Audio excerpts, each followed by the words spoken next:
President, I cannot believe that we're here again. Americans cannot believe that what we're witnessing here today. Less than a week ago, House Republican leadership sold out Americans and passed a bill that sends $95 billion to other countries. With Speaker's blessing, the House Rules Committee approved a package of foreign aid bills that undermines America's interest abroad and paves our nation's path to bankruptcy.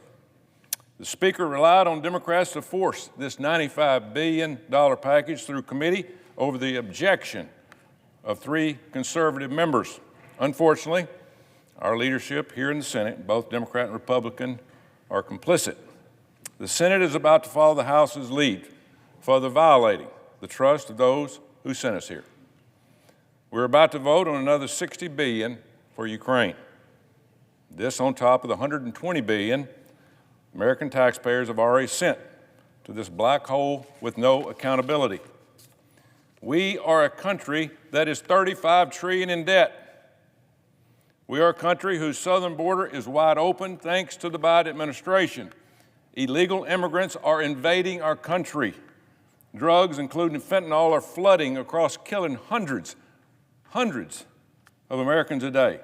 We are printing money for other countries while inflation continues to crush the American citizen. Not $1 of this bill is paid. Not one. We will have to print more money or borrow it from China, all to fund foreign wars while we are losing the fight at our own southern border. What we're doing is a slap in the face to the Americans who sent us here to represent them.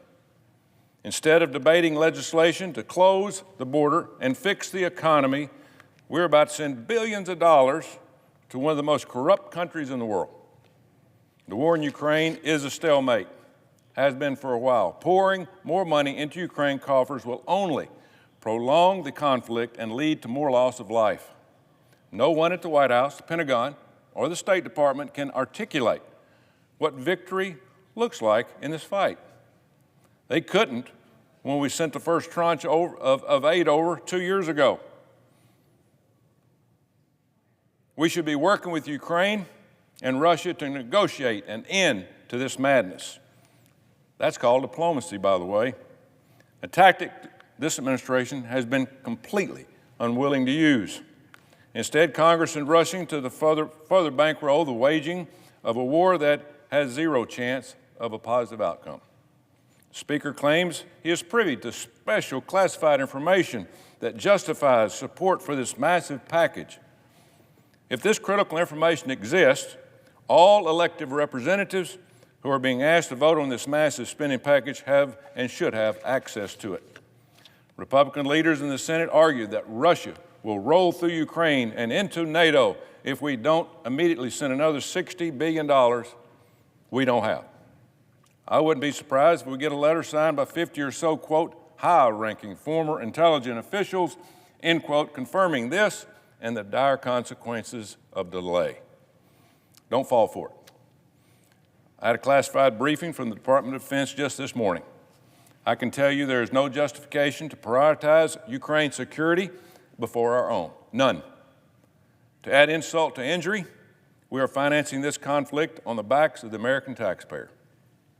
As I said earlier, this country is $35 trillion in debt. Today, we're imprinting $80,000 a second. You heard that right, $80,000 a second, 4.6 million a minute. And I want this body to explain that to the American people next election. This is irresponsible and unsustainable. On top of that, we're now considering another $95 billion to that mountain of debt with this foreign package. This funding will be financed by deficit spending the American people will eventually have to pay back. This group doesn't have to pay it. American people do. It's easy to spend somebody else's money. Unlike this so-called loan to Ukraine, we're hearing, which will never be repaid. Don't be fooled. Unfortunately, some of my colleagues will vote yes on this bill, claiming that, hey, this money for Ukraine is a loan. This was a concept originally floated by President Trump. However, this bill only allows the president to set the terms of loan repayment. The president, not in this bill. It lets them cancel the payment anytime and the interest on it. Sounds a little fishy to me. I and the majority of the Americans am highly skeptical that we will ever see a cent paid back to the American taxpayer. If the chickens are going to come home to roost, and when they do, it's going to get really, really ugly. Every member of this body should be laser focused on getting our own house in order, not bankrolling foreign wars. $26 billion of this foreign aid package is supposedly for Israel. Sadly, that's not reality. If you read the fine print, $9 billion of that funding would go to the Palestinians for what is being billed as humanitarian aid for Gaza. Of course, sending any money to Gaza will immediately be used to line the pockets of Hamas terrorists. They will provide zero relief to the civilians suffering under their control. There is no requirement that any hostages also in this bill be released for any exchange of this money. Why is that not happening? We have American citizens, we have Israeli citizens that have been captive for 5-6 months. We're giving $20-something billion, $9 billion to the people that are holding hostages, and we're not getting any relief from the people that are suffering as hostages going on 6 months. Why in the world would America agree to funding both sides of this war? Israel is our greatest ally in the Middle East. We should be standing firm in support of our friends in their battle against Hamas. Sadly, the White House is more focused on playing politics, and appeasing the radical pro-Palestinian base. Why else would we send billions of dollars to Hamas? Is this a political payoff in an election year? Sounds like it to me. What a sad state of affairs this country is in. While Congress rushes today to bankroll Ukraine and the Palestinians, our leadership is avoiding the key crisis facing our nation. Our southern border, wake up. According to a recent Gallup poll, immigration is the top concern of people in this country that pay our bills. But the American people, we're just sold out. It's that simple. You are witnessing the swamp at its worst, a swamp more concerned about maintaining power and being smarter than everybody else and lining the pockets of their friends and then representing the interests of the American people. Colleagues, wake up. The clock's ticking. How many Americans must die before we take on our own security as serious as we're taking on other people's borders, including Ukraine? We lose 100,000 people a year to fentanyl. Does anybody care in this body?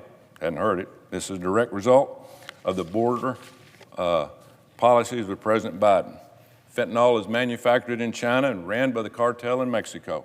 At what point does that horrific reality become important enough for us to come in here and vote and shut this dang border down?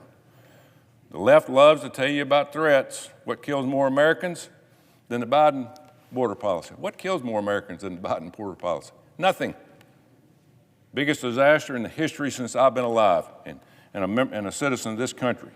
Ukraine is losing soldiers by far fewer than the number of Americans who are dying from fentanyl. We have to take care of our own people before we take care of the rest of the world.